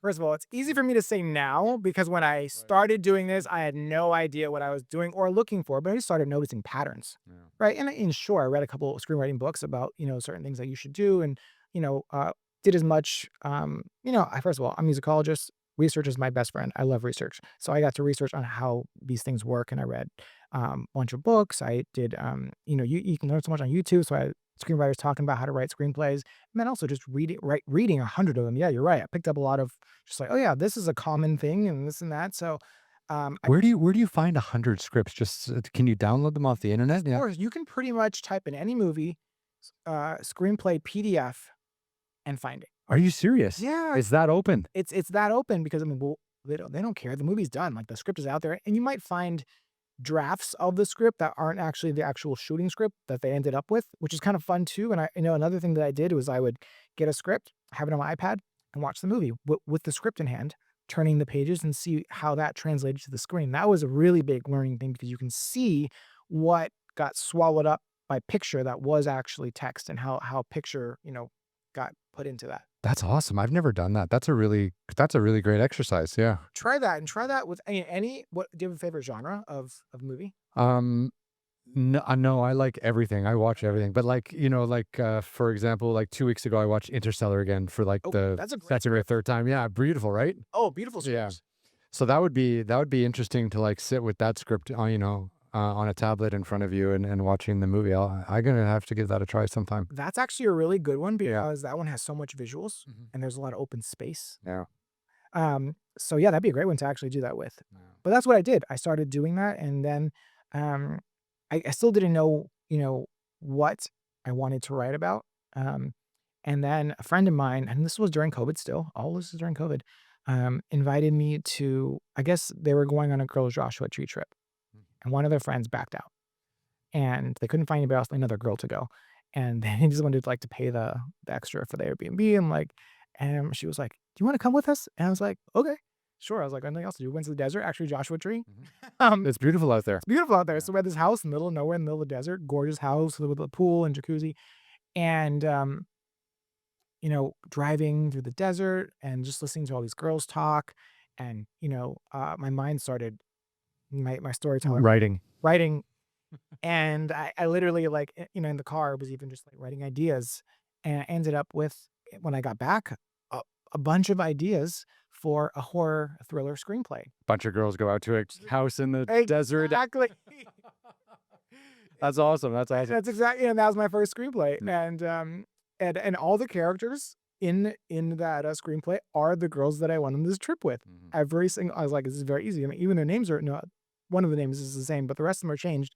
But yeah, they're all based on them and their interactions. Of course, I added a lot of things, and it's come a long way since I first um, created it. But that was my first screenplay, and it was a horror thriller, and it's called Slaycation.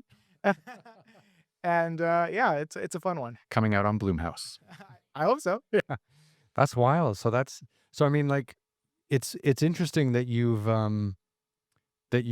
pursued and successfully pursued like so many genres. Like first you were music directing and writing music for theater, and then you're okay, that's you did that, and then it's like, okay, I want to figure out plays, and then you figured out plays, and now it's like, okay, I want to figure out different genres of screenplays for film and television, and now you're kind of digging into that. Like, do you have a favorite? Like, if you had all the power in the world to just pursue one path for the next 50 years, which would it be? If you or do you really like flipping back and forth between all of them? I really do like flipping back and forth. I wish I had the time Yeah. to um, actually flip back and forth because I feel like these days I've picked my lane and my lane is writing. Mhm. And I think I split my writing time between screenwriting and playwriting.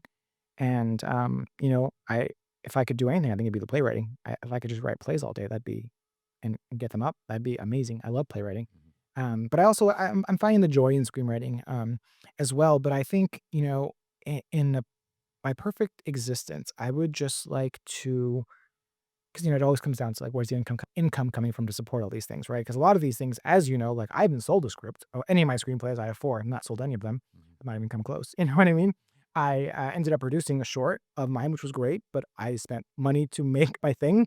The play, yeah, I did have one license, but that's very small fee, and it's only been one. So um, I'm not doing it for the money. You know what I mean? I'm doing it for to feed my creative soul. And yes, I hope one day I can earn a living from my art, but I'm also kind of now thinking about like trying to get a lifestyle where I can have, the income coming in, whether it's, from my management company, which, I do as well, and maybe other things that I can dabble in to get that so that I can just have that, and then I can just spend most of my time just, you know, satisfying my artistic, soul. That's it, isn't it? I mean, it would be nice if we were all born with a trust fund, but we're not. But then if we were born with a trust fund, we wouldn't have the heart and the ambition and the drive to actually create stuff because we'd just probably be lazy rich kids, right? So that wouldn't be any good.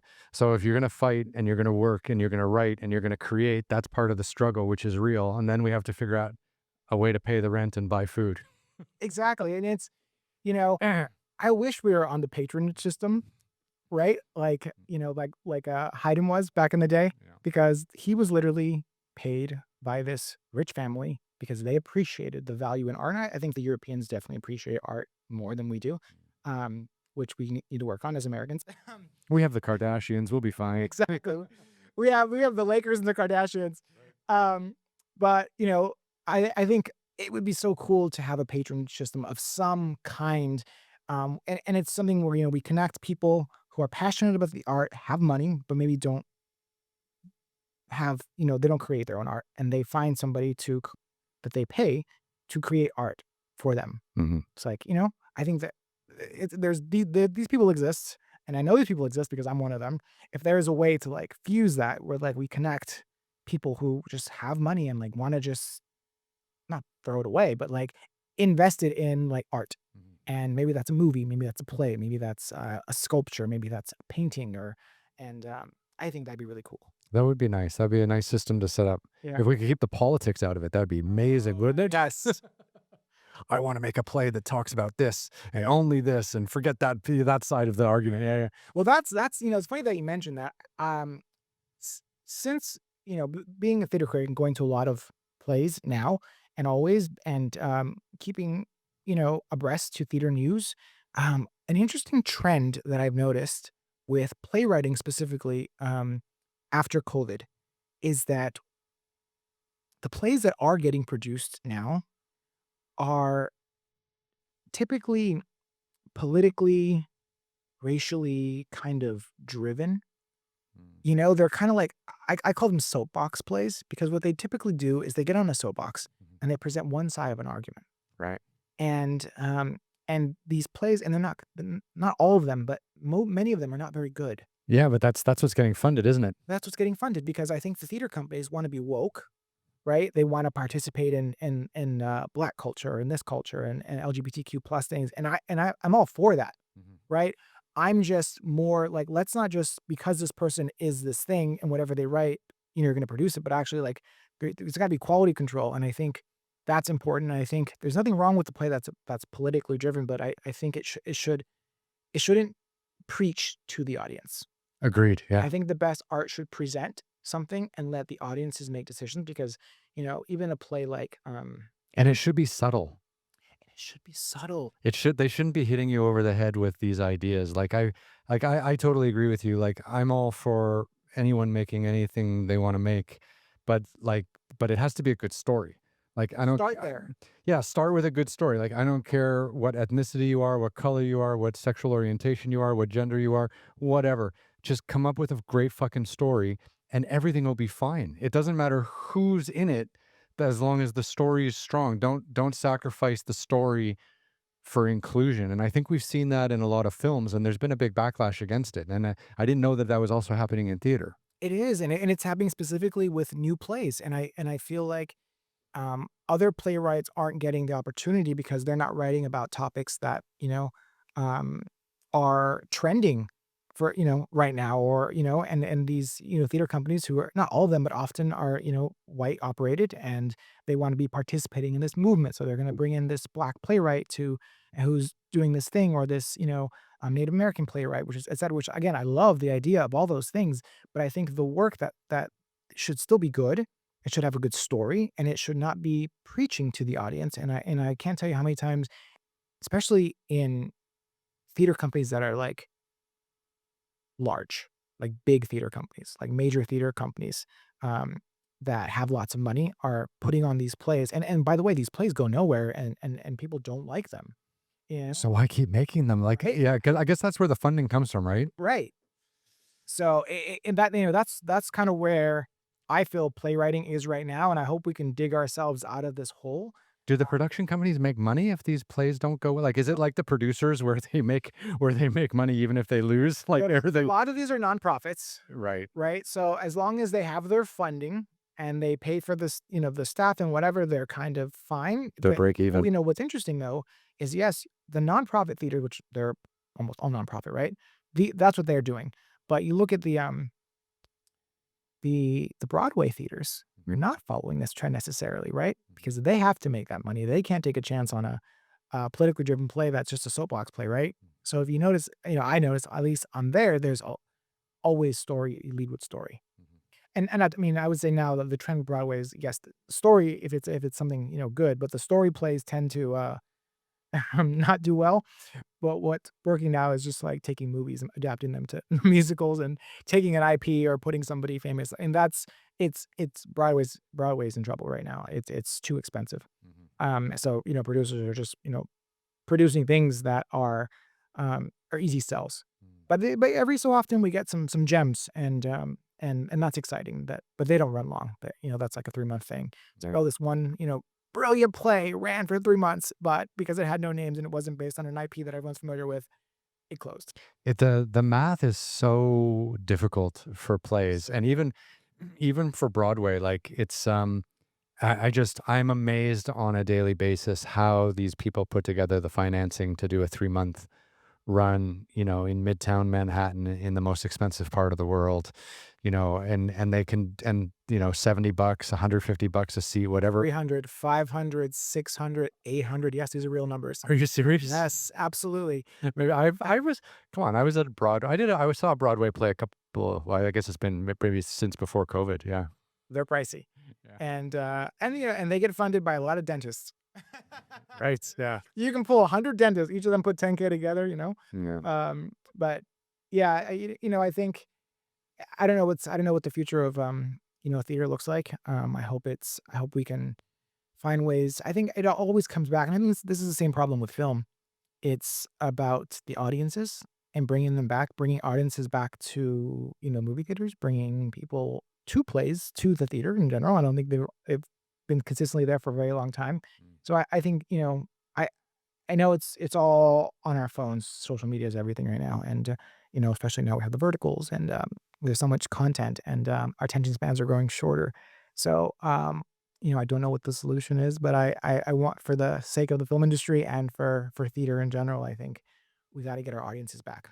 Yeah, I think so. I was reading something in Variety a couple of weeks ago, maybe, and they were saying like, look, like Netflix didn't kill the theater industry. The theater industry killed the theater industry because they've got shit food, and it's $20 for popcorn, and it's $15 for a Coca-Cola, and it's $10 for licorice, and it's a big fuck you, when you go in there.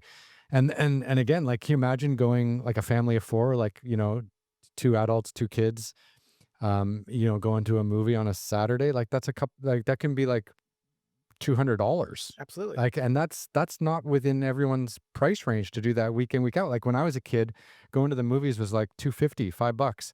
And it was cheap. Like, and it was cheap, and we could go every weekend. And the concessions were cheap, and I don't know where the inflation lies and why everything has gotten so pricey, but like cuz I have friends that have kids and stuff like that, and they actually complain about it. Like, it's cheaper to buy for $20 to go onto YouTube and buy a freshly released movie and make Sure. popcorn at home for your kids than to put everyone in an Uber or put everyone in the car, pay for parking, maybe get a ticket, and do the whole thing. And it's being like, people are just being priced out of it. And I I think agree. that's a crime, because being in a theater with 200 other people watching, all having like that collective experience is really beautiful. Absolutely, and Right. that's how movies were meant to be experienced, Yeah. with a group of people in a theater. Yeah. I hope they fix that, because obviously, like, the theater experience is special. Like, I hope it's not something that we lose, Or it becomes just a special thing, or just for the rich, right? right? Yeah, like everything else. Yeah, because I mean, now they have all these luxury theaters too. Oh yeah, with the reclining seats and the And blankets. you can push a button and you can order all this food. Yeah. So it's like now it's even pay 18% gratuity for whatever you order. You know what I mean? Yeah, That's sounds like a rich people thing. it does start to feel like that. I wonder if it's gonna like I wonder how it's gonna like swing back, because I was chatting with someone the other day just about, like, I was speaking with a script writer, a storyteller, and also he's a producer of feature films, right? So we were just having this big chat of like how everything's just gotten so expensive, and he was just kind of telling me like it's it's it's the same, like, 50 people making everything, Mhm. and they've cornered the market now where if they're not making it, everyone else is convinced it's financially going to fail. So they're able to drive the prices up massively. Like, a movie shouldn't cost $300 million to make. Absolutely. And then once you market it and put another 100 million in it, that's 400 million. So a movie that makes 350 million at the box office shouldn't lose money Right. ever. And that's happening everywhere now. Like, and it's crazy. Like I read that Mission Impossible, like Tom Cruise, obviously a film legend, one of the last great, movie stars. His Mission Impossible 6, not the last one, which was 7, but the one before that. So it was like 3 years ago, maybe. I think it came out right at kind of after COVID, but that movie made like $450 million globally, and it lost money because it cost so much to make and then so much to market. So Market. I'm just like, how like the math on the movie side has to work better so that the math on the theater side works better so that the math on the family of four that wants to go see Tom Cruise on a Saturday afternoon, they can afford it. Like everything is kind of out of whack all of a sudden, and I don't know how it all gets put back into place. I agree. Yeah. It's wild. This town is fucked up. Yes, and I hope that only things can get better, not worse. Right? Yeah, because I mean, if it gets much better, I mean, they're just gonna have to start closing theaters everywhere. Right, which is already happening. Yeah, COVID helped with that already. yeah, Can't let it get worse. yeah. We got to. So as you move forward with this, how has it been getting eyeballs on your screenplays specifically? Like, is it an easy thing to get a director to look at it or a producer to look at it, or how has kind of been working your way into this medium? Very difficult. Yes. For anyone out there looking to make a career, it's hard. It's, what I've learned, what I've made peace with, honestly, this year, which has been great, is, and I think this is for all the writing, I'm gonna lump it all together, but definitely for the screenwriting because it's definitely more commercially driven in it, is to enjoy the process more instead of focusing on the result because I can't control the result, but I can enjoy the process and make sure that I'm writing something that is the best it can be. And so that's what I've been doing this year. And it's been great because everything I've not been like, okay, I write this quickly so I can send this out and get it to a competition or, query a manager or send it to a production company, XYZ, all these things. I'm not worried about that right now. I'm just like, I'm just writing the best script I can. And while I'm doing that, I'm actually just going to go through the scripts that I've already written and revise them because I'm already a better writer because I've written more since then. So I'm going to go back to Slaycation and give it a pass and do, a dialogue pass, do a scare pass, do a cleanup pass. I'm going to go back to my Chasing Dragons and, change the main character, put my girlfriend in that character and make her this and that. And then I'm going to go back to, my, screenplay about, my, um, horror comedy screenplay about a town overrun by peacocks and go back to that and, find ways to clean it up. And then the one that I'm working on now, which I just finished, got my second round of coverage. Like the notes are now really good. And it's like all the little things. I mean, my latest round of notes was like, now you can get more weird. And I'm like, okay, that's a good note. So my plan right now is like polish and then write and then, and then I'm gonna get to the next part, which is what you're saying. And it's very difficult. And I think unfortunately what I've learned, that as writers, it's we can no longer just send a script and expect someone to read it because nobody reads in this town, Mhm. right? Or expect anyone to be interested in it because it's so expensive to make, like you just said. So now as a writer, you have to bring them more than just your script. You have to package it yourself. Oh yeah, like a PowerPoint presentation, visuals, Yeah. potential. Yeah, you have to know. You need to bring in a name actor that's already attached to the project. Oh, even that far. You need to go that far. You need to say, "Oh, this person's already attached. This director's already attached. We have partial funding." And you approach a production company with that. All of a sudden, they will listen and take your email or et cetera, et cetera. But you just like, "Oh, I have this great script." Eh, Yeah. so Do sounds like some a more problem. work. It sounds like a problem because it is a problem. It sounds expensive. Yeah. You don't even know what it is yet, but it sounds expensive. So, as I go into next year, where I will be, focusing more on trying to package projects and that kind of thing, I think that's kind of the reality. Mhm. And I'm sure there's, I think also having representation can help. But then I've also heard that, managers and agents they're sending out scripts and to these production companies, they get so many, they don't even have time to read those scripts. No, I know. Like I had a friend of mine that worked at one of those production companies, and he read scripts and summarized them on one page so that the principals could read them, like, at lunch while they were drinking coffee and having a sandwich, and they would just read the one page and move on to the next one. Like no one read anything. No, no one read anything. Everyone's reading book reports. This Yeah. whole town runs on book reports, and not well-written ones. This is the IP center of the world, and everyone's just reading one-page notes. Yeah, Yeah. if that. Cheat sheets. Cheat sheets. Yeah, everyone's on Cliff Notes. That's what I was trying to find. Cliff notes. Yeah, yeah. So, I got through high school on those, by the way. Thank God. sure. Um, but yeah, to go back to your question, and here's the thing, there is no one right way to get your script made or in the hands of somebody who's interested in it. You have to be creative. And I think as a writer, you have to keep writing.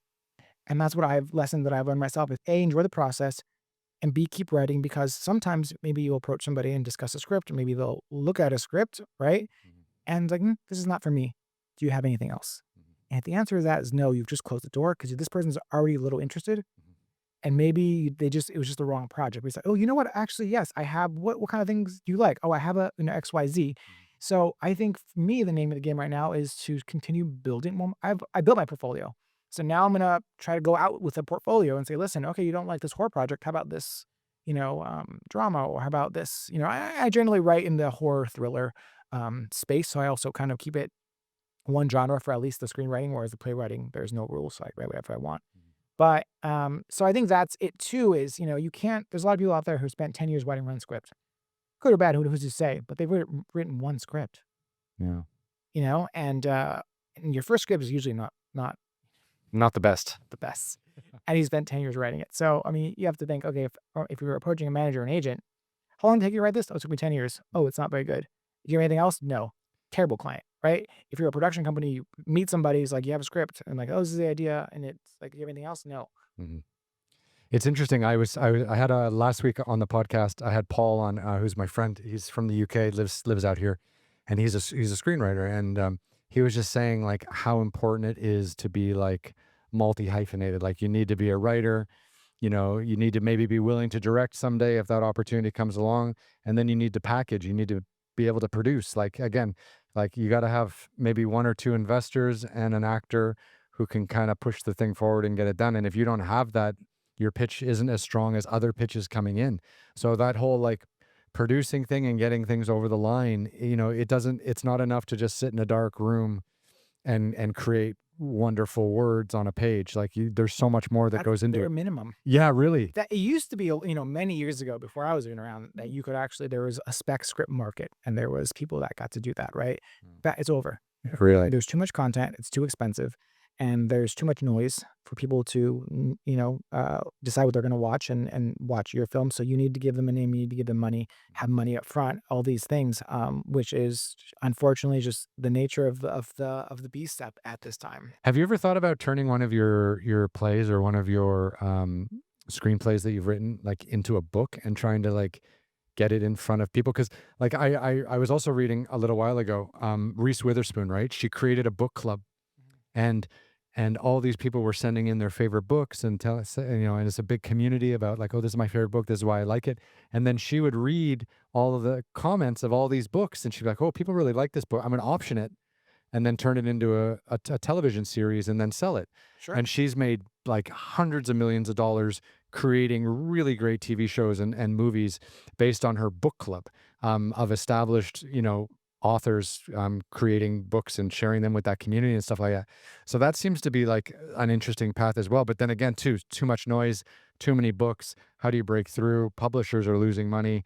Like that's probably not a great angle to go on unless that's already in your wheelhouse. It could work. I mean, again, there's no one path. That's right, isn't it? You're the second person within the last 2 months that told me you should turn one of your screenplays into a book. Oh, I didn't say that. I said like that's one that's I said I would never tell you what to do. But I'm saying, but, you asked if that was an idea that I thought of, and someone else is doing that, and I don't know if I'm ever going to do that. The thought of writing a novel just sounds exhausting, and sure, you've written everything else. I'll be back here a year later. So I'm on my second novel. Right. And not say that I couldn't, but here's where I kind of like stray from the novel is what's cool about the novel is that it's meant to be, it gives you everything you need to be enjoyed as is in that moment. As a complete It's a As a complete yeah. story the way you're meant to be experience it. Mhm, Movie, right? Script, missing everything, mhm. right? It's just blueprint. A play, missing the stage and the actors, right?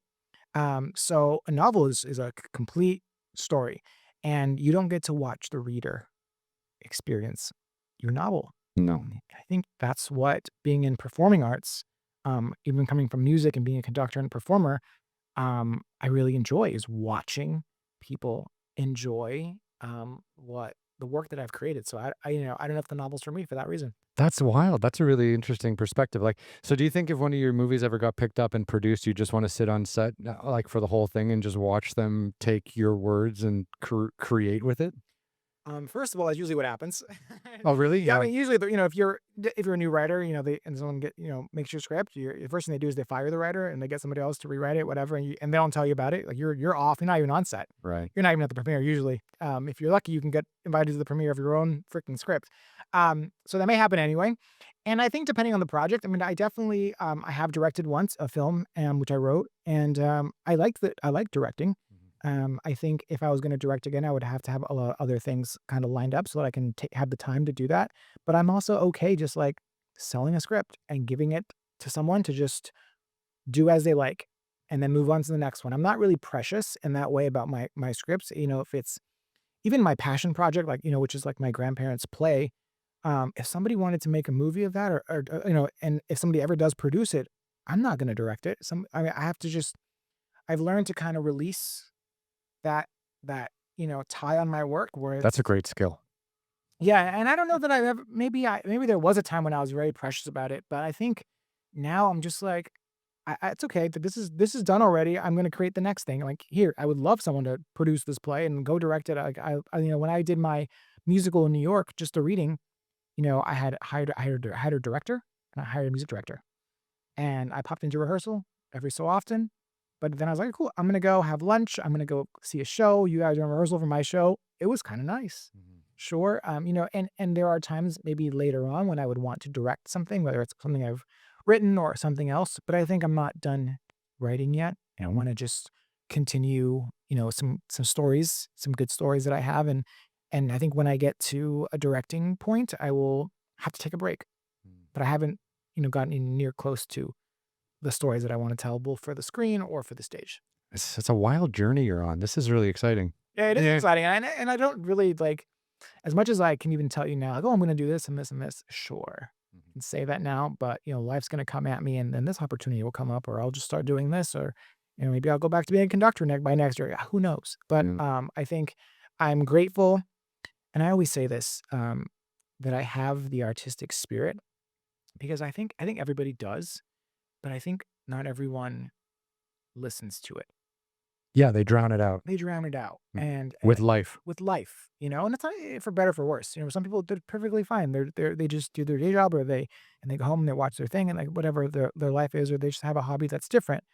But I feel very grateful that I have my spirit, and I feel like the creative spirit I'm always honoring and kind of having this dialogue with and letting it kind of speak because in all the times of my life, like going through difficult things or difficult times, um, I could always turn to my art as a way to get out what I'm feeling or like what's happening, and it's very very powerful. Yeah, no, that's amazing. I use sports in the same way. Like whenever I was going, like, you just practice and play and you throw your heart and soul into all of that. And then, eventually you work through all your issues. I wasn't as creative or, as a young person or I wasn't musically, I didn't try to go down a musical path. So I didn't get to have that opportunity, but I found it in other ways. And I think everyone needs something. I agree. Yeah. Everyone needs something, and when it comes to art, I think what makes it a little bit different is that you're creating something from nothing. I think creating is very powerful. Yeah. And I think too, you put like you put good karma out into the world by creating good stories and working and being a good collaborator. And eventually that pays dividends. Like I truly believe like what goes around comes around. And if you keep putting good stories and good, if you're a good partner, and a good creative collaborator, then eventually, your time will come and people will get to learn more about you and get a chance to view your stories or watch your stories on the big screen somehow. I agree 100%, especially with what goes around comes around, and that applies to so many things. Yes. I find, when I'm, you know, generous, like do a generous thing, give somebody something, do something for somebody, like somehow the universe knows and like something else, like just like, but I get something, you know what I mean? Like I get, something comes to me, an opportunity or a thing because that happens, or I support somebody in this way, creatively. And then, I get something, whatever. So I think you are what you put out there. Yeah. Like you get what you put out there. And I'm always, trying to just like, give and be supportive. And I find myself lucky to get that right back. And I think too, like it shouldn't be underestimated, like creating something new, like once a year or twice a year or once every 3 years or whatever your output is, like just going through that mind numbing, painstaking process of creating something new. Cause it's not all just sitting there happy typing away. Like you really suffer sometimes and days are hard and long and, and to be creative is hard. That's why not everyone can do it. And to write is really rough. Like one of my favorite writers is Hemingway, right? And he always says, he goes, being a writer is easy. You just sit at the typewriter and bleed. Right. Absolutely. I was just thinking that. And I was always a big fan of that. But to go through that process, I believe like you're building up, good karma and good energy, to make sure that, that work eventually does get seen. Yeah, the creation process is such a mystery. It really is. Because and I think everyone has their own process, and, the result is the same because you usually create something at the end of that, whatever it is, but, it when I think of, like, my own writing experience, I feel like, oh gosh, it's so difficult to get started, and then, I do a lot of outlining and all that kind of pre-writing stuff, it's a whole thing, it's a lot of pre-writing, and then I just get into it, and I feel like I just black out, and I wake up, between a month or month and a half later, and I have something. Where did this come from? Like, it's what like, where did this come from? I don't remember writing this, and I'm like, "Did I write this?" Like, going back to that play that I told you when I saw it, I was like, "Did I write that?" Yeah.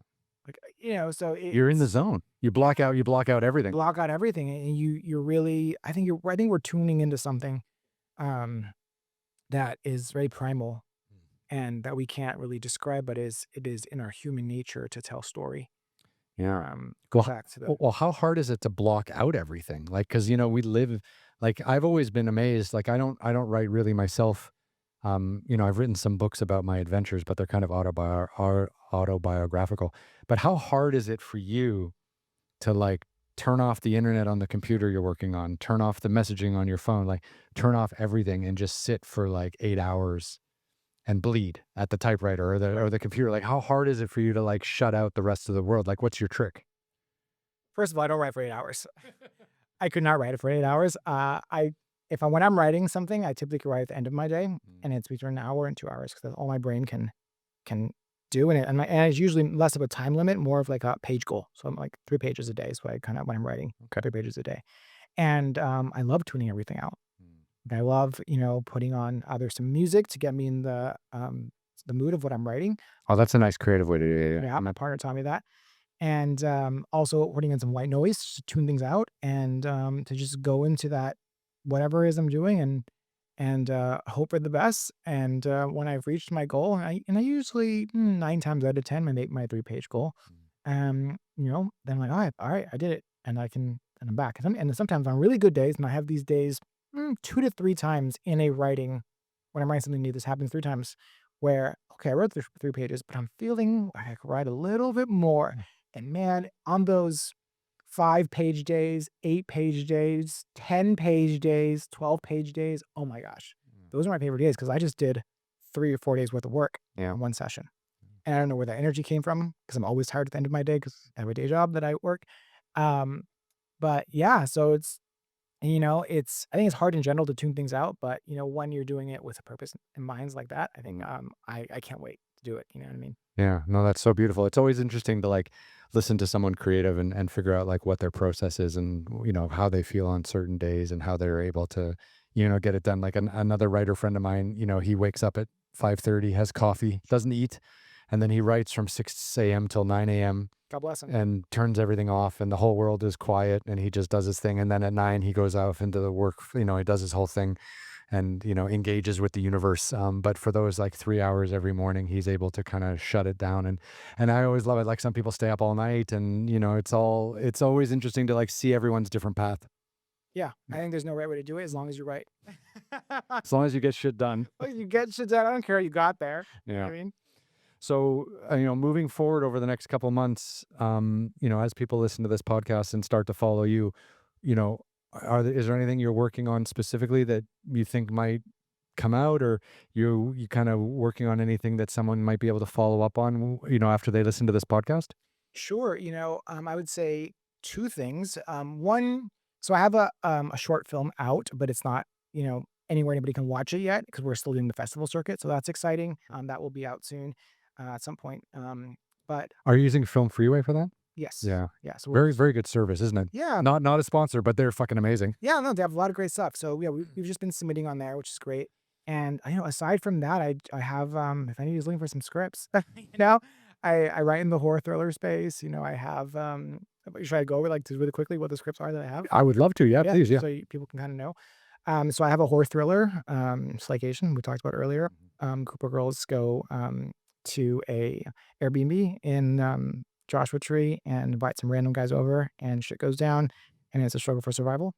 And that's kind of a lot. There's a lot more to it than that, but there's that one. I think that resonates with every like LA like university student. Sure, and it's a single location film, so that's on budget. Limited Only four actors. 4 actors. Exactly.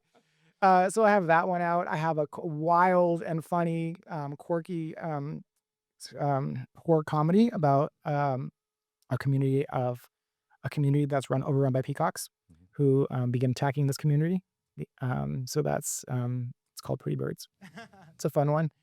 And then I have my newest one, which is called for now, I think it's So Famous, is about a pop star who's kind of waning, and then her life gets shook when a obsessed fan kind of takes over her life Oh, interesting. and holds her captive. Oh, wow. Okay. Yeah. And she has to fight to get her life back, literally. Oh, wow. So that's my latest thriller that I'm working on. And then I have a weird drama called Chasing Dragons about a drug-addicted artist in LA who is deciding whether she should live or not. And we start the film off with basically her, beat up on the street, and she's kind of we're reliving through her mind what her past and future has been like, and she has to decide at the end if life's worth living. Oh, that's heavy. Yeah. So that's that's kind of a range. Who was the pop star that you had in mind for the aging pop star that gets kidnapped? I was thinking of Taylor Swift. Okay. Yeah. She's still pretty current. Yeah, and I don't think aging is the word. It's just like waning, like her popularity is, and not that that's happening to Taylor Swift, but like that's what's happening in the thing is like she's kind of On the way out. on the way out unless she does something to change her music. She kind of reinvents herself or does something which she's kind of refusing to do for certain reasons. So I think that's kind of, but it could be any pop star. I think what somebody told me recently is that one of my coverage was like, oh, this is a good vehicle to put a pop star in that role. I'm like, oh, that's a great way to package it. Yeah, especially like someone like maybe Christina Aguilera, or someone who's done so much TV and performing, right? Because she was a judge on like America's Voice or Top Talent or something like that. Sure. Yeah, that could be interesting because an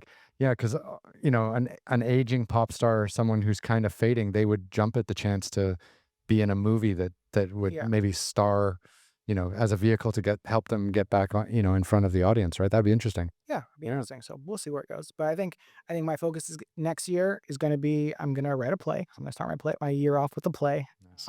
and then kind of focus on getting these scripts packaged maybe a little bit or one of them, or getting them out there and see if anybody's interested, and then continuing to write and just see what happens. What's the value in your perspective? Because you've been doing this for a while now, and you seem to be like creating at a really incredible rate. Like and so many different genres you've created. Like, where do you see the value of having representation, like having an agent? Do you think like that's necessary, or like because in this town, some people like in this town, some people won't talk to you unless you have an agent, and some people will. Like, I'm just curious what your experience has been like through there. Sure. I mean, I haven't had representation as a writer. I would like representation as a writer, either manager or agent.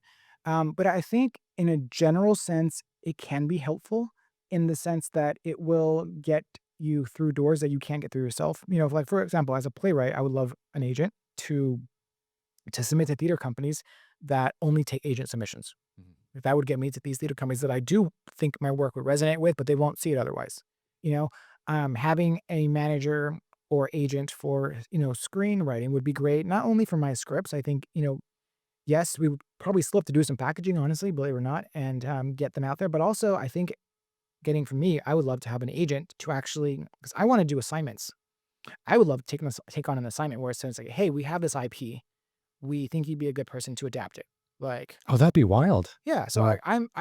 don't necessarily need to be a writer for spec scripts all the time. Like, I'm very open to doing homework. Mm. Like, if you give me your short story and tell me that a production company wants this turned into a thriller, or a horror movie, great. I'll take the job and I will have a great time because the IP is kind of there. Mhm. So I think, for me, that's what I would like representation for, is to get some assignments that are paid, Mm. and sure, get my scripts out there as well. What do you think about trying to turn a novel into a screenplay? Because you mentioned like a screenplay, there's so many holes in it and so many gaps in it where the actors and the directors can fill in with their creative vision. But a novel, is really a complete work. Like, would you feel comfortable taking a novel, like someone else's complete work, and turning it into a screenplay? I'm just curious, like mentally, what that would do. I would love that. Yeah, that'd be cool, That right? would be very cool, and I would find a systematic way to do it, because you basically have to read the novel, and I would just, like, figure out, "Okay, what to me stood out?" And try to, like, without even going back to it, just like, to me, what's the story here? And then how can I, adapt it? Because you always wanna, I think, when you adapt any, IP to another medium, you have to serve the new medium a little bit. You can't just take something and adapt it exactly. No, because then you have like a 400-page screenplay, and no one wants to fucking Right. yeah. So I think I have to find a way, what's the creative twist that I can enhance this story or add to it? So I would love that idea. I think, as a matter of fact, I got a call. How's this for a random story? Mhm. I get a call Tuesday night from a guy on my phone who I do not remember who it is, but I had his name there. So I said, hello, so and so. And he's like, hey, we met at this thing, da da da da da. He gave me your number. I was like, I still did not know who this guy was. And he was telling me how he basically invited me to this I think a screening, tonight, which I'm busy, but and he was telling me how he just finished writing this book, a true story about a very, very interesting story. And he's like, yeah, now I'm looking, I want to turn into a screenplay. I'm looking for a writer now. That I was like, well, I'm a writer, and I was like, why don't you mail it to me? Mhm. Mail me the book, and I'll give it a read. And if I'm interested in it, we can talk. Mhm. No, perfect. I mean, that happened over the phone Yeah.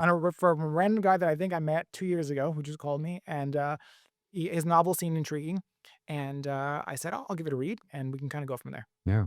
That's wild. It's amazing. Like out of the blue, right? Out of the blue, so Yeah. as you mentioned, talking about novels. Yeah. So we'll see. Maybe I'm adapting a novel next year. That's great. So, but again, you're putting good energy out into the world, and then people get attracted to that, right? I agree. Yeah. So I'm gonna continue to do that as well. Brilliant. Right. Is there anything that we haven't chatted about that you wanted to put out into the world on this podcast? Anything that we've missed, or anything that you wanted to let people know? I mean, I think the one thing that maybe you can, if you, whatever you want to know about it, is my nighttime unpaid job is writer. Mhm. My daytime paid job is talent manager for actors. Oh, really? Which is, This is yeah, I saw it on your bio, but I was wondering if we were going to get into that. So, what's it like, kind of being a talent manager? That must be crazy. it is crazy. Yeah. It's so much work. And it's just me and my assistant, and it's mostly me because she just does admin. But with the way my company works,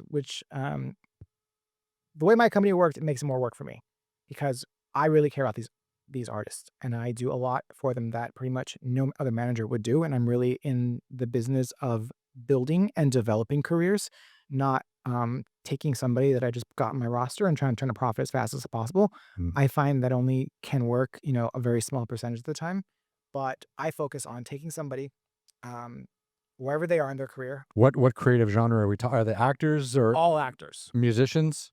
Nope. No. No, unless I have some commercial clients that are like, jugglers and magicians and ventriloquists. Those are like specialty, right? But those are only for commercials. Those are much easier to work with. But in terms Podcasters?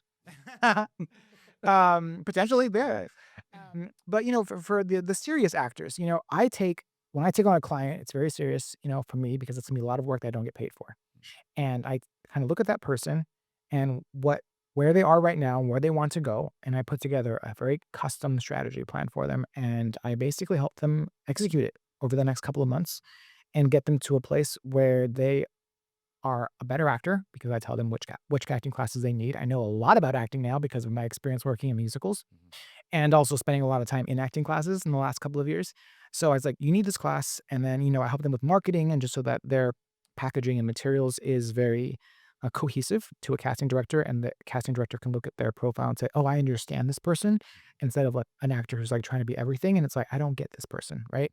So I kind of get them all kind of pretty much ready. And then I start sending them out for projects. And what I find is when a client has completed, most of the kind of strategy plan, like when they're at the end of it, which can take, depending on the client, between 2 months, which is always great when that happens, 2 months to 6 months, and even a year sometimes, right?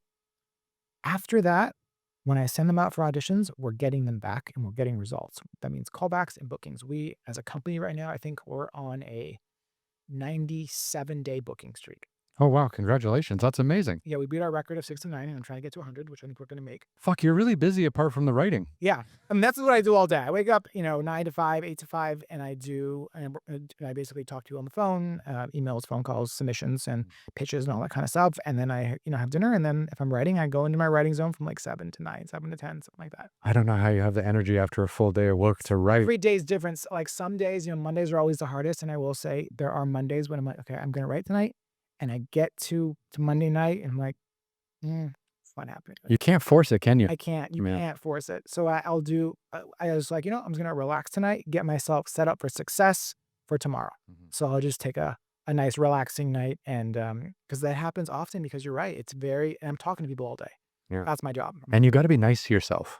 And that's the most important thing that I've learned the last 2 years, especially is, from many years when I started this job. And I think in general, I was always focused on the goal and it's like push, push, push and, work harder, work longer, et cetera, et cetera. And that, really had diminishing returns. And I find now when I like listen to my body and say, I am actually tired. I'm going to take a break. It's not weakness. It's like, strategy. Awareness. Yeah. So, since that's how I'm still able to still be productive and still wake up on a Tuesday and get stuff done. And then, now I go for walks and things like that, do a little meditation, my yoga, all these kinds of new things that I've been doing more. And then I'm able to come into a writing session and come into it with fresh, energy. Yeah. Even after an 8-hour day. Amazing. So Self-care is really important. So what made you want to get into the talent business? So the way I got into it sounds like the beginning of a joke. A magician walked into a party. There we go. Yeah. A priest, a rabbi, and yeah, exactly. But that's literally what it was. I was at a mutual friend's party. This was when I was just starting college, and the magician I'm talking about was still my client, over 15 years client. His name is Jeff Black. Oh, I saw him on your website. Yeah. Jeff Black, Hollywood's favorite magician. And we had mutual friends, and he showed up to a friend's barbecue, and he started doing magic. And I think this is just when he was just starting his magic. So his magic was really good. Magic was great. But what was even better was his personality. And the way like the crowd just like, found themselves going to him, and the way he was just kind with everybody and the way he interacted with everybody. Like you don't meet performers, not everyone can do that. You have to have a presence. Yeah, and he had a presence. I didn't know it at the time. I was like, God, there's something about this guy. Every time he comes over and everyone just kind of clings to him, and he's just like this charismatic and whatever. And he just kept popping up, and we started becoming friends, and like, et cetera, et cetera. And I asked him about his business and like things like that. And he was just starting. I was like, let's find a way to work together. I want to work with you. So we got lunch, and I was like, basically in a nutshell, the way we started working in the beginning, because I was still doing music, is I said, how about you put a show together and I will write music for it. And and then let's perform that show with a live band. Oh, that's cool. Right? I've never seen that before. Yeah. So that's what he did. He put together a magic act. I took notes and filmed it. And then I basically wrote music to it, and for like a 4-piece, 5-piece jazz band. And then I was like, okay, now what? Now we got to sell it, right? So we started actually selling this packaged magic show all over LA. Where like hotels or Venues, Yeah. hotels. We did In Pasadena, there's Paseo, Colorado, which is this like outdoor mall. They hired us for a couple seasons where we did a magic show with the band, and then the band stayed after and did Christmas songs. Oh, that's nice. Yes, Yeah. we did this in different venues, and I was always in charge of the booking. I was in charge of the marketing. I was doing all the management stuff that I didn't even know that I was doing. And then somewhere along the line, I actually became a magician for 3 years. We don't need to get into that. But long story short, I was actually performing alongside him. We did like comedy clubs together, and I was like really into magic. Are you telling me you could have done a magic trick today? I could have, yes. I Um, won't put you on the spot. and uh, and then I was like, oh, I'm getting way too deep into this. So I literally just like retired from magic, like stopped, and then I got back into my writing stuff, and I said, hey, we weren't doing the live band show anymore. It got too expensive. But I was like, hey, if you want, I would still like to manage you. Mm. And he was like, oh, great. Because he's not the best at like organizational things and all that stuff. So I've been managing him ever since, in charge of his marketing and his booking. And I book every gig for him, do the contracts, the deposits, get the, insurance policies for all these venues and stuff like that. I still do that as part of my job every day. Wow. And people kept asking me to manage them. Other friends of friends, like actors and stuff. They're like, oh, you do such a great job with Jeff. Can you manage? Have you ever managed an actor? I was like, no, I haven't. And I don't want to. Basically, and then I thought about it, I was like, "Well, if I was going to do that, what does that even entail? And, how would I be able to, contribute to this person's success?" Just from the outside looking in, I would find that so difficult because for me, I think just managing the expectations would be so hard. That is a big part of the job. Like just like, hey, I'm gonna manage you, but you're not gonna be famous overnight. It's gonna take a minute, and it's gonna be a really tough road, and you're gonna have to give 100%. Blah blah blah. Like, I'd end up giving them this like football halftime talk where you're down by 30 or whatever. I give that talk multiple times a day. Yeah, I bet. Yeah, I also talk people off the ledge multiple times a day. Yeah. And, so I worked for another management company for 2 years Mhm. as a talent manager and just kind of learned the ins and outs, and, got a lot of good contacts and experience, learned a lot about how I didn't want to run my company, honestly. Mhm. And then during the strike, that we just came out of, Yeah, 2023. yeah, those strikes, I left and started my own company. And I'm now 2 years in, and I'm really excited where we're going, where we've become profitable after 2 years, which is nice. Congratulations. And I really love all my clients. They're I think the best actors that you haven't heard of yet. Mhm. And I think they all have a place in this industry, and I'm really excited to, continue working with them and give them the opportunity that, they've been waiting for. And the thing is, and I have to keep reminding them there is no timeline. And I always say, take fame off the table. That's its whole other thing. You got to just focus on doing the work, and your goal should be able to work It's the journey, not the destination. exactly right. So There's just focus on doing your best work, and I will do my best work to get you work. And then we want to just be both working. Yeah. That's the goal, is that we're both working. And I have a lot of clients that have been with me now, but the entire time, and from where they started to now, they're in such great positions. And I have one girl who I met on set. I'm actually at my house many years ago, and she just came to LA from Wisconsin, and she was I could just see her on the screen, on the monitor. She was so good. I could just see it, the way she ate up the camera and the way she had all these expressions, and she didn't even have dialogue. And I said, "I had to meet with you," and I said, "Let's grab a coffee." I've been working with her for 2 years, and I got her an agent, and she's already had 2 series regular auditions. And she's a non-union actress, and she has some great credits that we've gotten together, and I know her time will come. She is, a very easy client to work with. She does her job. She's always asking, "What can she do to help?" Mhm. She's always in class, and, she sends in beautiful, beautiful audition tapes. Great. And her time will come, and there are many others in my roster that have share that same story, but it's always about being humble, being patient, and doing the work. That's it. Yeah. Amazing. So as a talent manager, what's your sweet spot? Like how many talented people do you feel you can give enough energy to help them along in their career? Like, do you feel like like maybe your talent agency has 100, creatives that they work with at some stage, but for you personally as kind of like a one-man show, how many people do you think you can manage? Because I'm always curious, like some people manage like 30 people, some people manage 10, other people are like, no, 5 is all I can handle. I'm curious. Sure. This is a really great question, because when I first started, I, went from 1 client to 2 clients to 3 to 5, and I got to 5, even to 10, and it was already Stretching. stretching. But the reason it was stretching, because I had no system Mm. for which to organize my business and my people. So I was like, there's no way I can take on 20, right? if with the same with the way I've been doing it. Just taking it as it comes. Yeah, Yeah. and like, everything was kind of everywhere and et cetera, et cetera. So, anyway, I spent the last 2 years building myself a very, robust organizational system that is, electronic, like, database that does a bunch of it's custom made. Mhm. I had it custom made for me, and that is how I'm able to organize everyone and know what keep track of where they are in their, you know, um, strategy plan, and, like, all their materials are in one place. I have their pictures, everything very, very organized. So right now I have about 55 clients.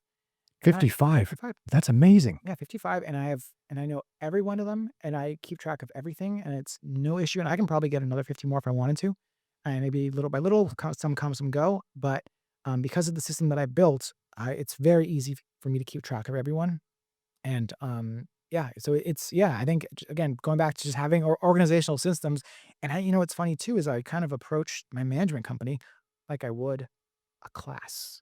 Then of course, you got a degree in teaching. Yeah. Exactly. Yeah. So it's like, everyone comes in, I make an assessment, I give them homework. If they do the homework, we get results. It's pretty much that simple. If you're not doing the homework, I usually drop that client because there's if they're not willing to do the work, there's no way I can do it. I'm only getting 10%. So Mhm. they have to do 90% of the work.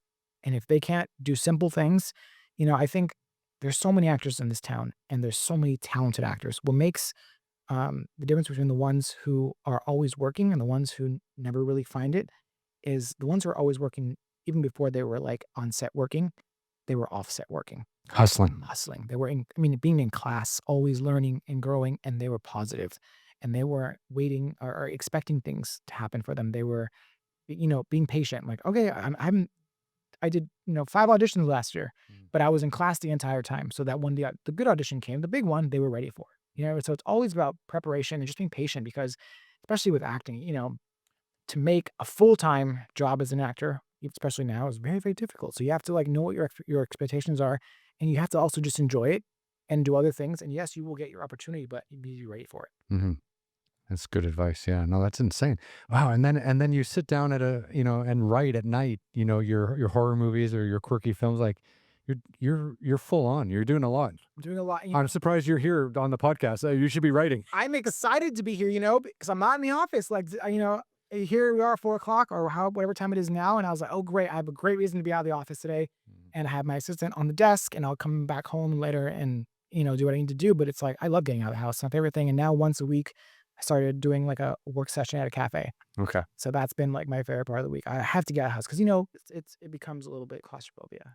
It, You gotta see other people. You gotta have other ideas. yeah, because like Changing the on the environment. computer all day, I lose my mind. Yeah. And now I've gotten in the habit of when I'm writing at night, I started writing in my bed with my laptop instead of at my desktop, because Mhm. that to me, I associate it with just like work, work, work. Yeah. So now I'm just like comfortable in my bed. I have my laptop, and I'm just like, I've never written on a laptop or at my bed. It's great. Okay. Finding new ways to spark the creativity. Yeah. You gotta change it up because otherwise you're kind of putting yourself in this like prison, which is just not fair or fun. So what's the name of your management company? It's called Skyfire Artist. Okay. Yeah, you can find us online, skyfireartist.com, and on Instagram at skyfireartist. Very easy to find. Beautiful, beautiful. And then for you and your own writing, you have your own website. What's that? Yeah, so all my social media and everything's the same. It's my name. So Ryan, the letter M, Luévano, Luevano.com. Same thing with the Instagram, my full name, Ryan M. Luévano, at Instagram. And those are the two places you can, keep up with me. That's brilliant. What I'll my work is. I'll put all the details in the podcast. Perfect. But look, thank you so much for swinging by. I know we're almost you got to be somewhere soon, but That's perfect. I'll get there. I'll get there when it's time. no, it's all good. I just want to thank you so much for coming on. And when one of these projects kicks off, or you've got something else you want to talk about, please come back because this is great. And you've got this creative energy and this spark. So anything you want to come back and chat about, I'd love to get you back anytime. Great. Thank you for having me. This has been great. I've never done a podcast. Are you serious? I'm your first. I remember my first podcast. My You're a natural. thank you. My magician client did the Tosh podcast a couple of months ago, Okay. and I was helping him get ready for that. And I was like, great, because I'm off camera guy. So I was like, today I was like, okay, I'm going to do a podcast. Someone wants to talk to me, the manager writer. Great. Yeah. So thank you for that opportunity. No worries. I mean, we're almost 2 hours in and it's been effortless. I mean, you're great and you got stories. I mean, that's the thing, right? Like you got to have stories. You got to be able to put people in there, help the audience along and put people in your own shoes and where you've come from and what you're doing and the struggles and the successes and you know, as anyone in the creative field knows, you're always up and down, up and down. Now it's a journey, The craziest journey of them all. and I don't know where I'm going. None of us do. None of us do. But look, we can go up here and come on in a little Yeah, closer of course. so people can see we're in the same frame, Oh, yeah. not on a Zoom call.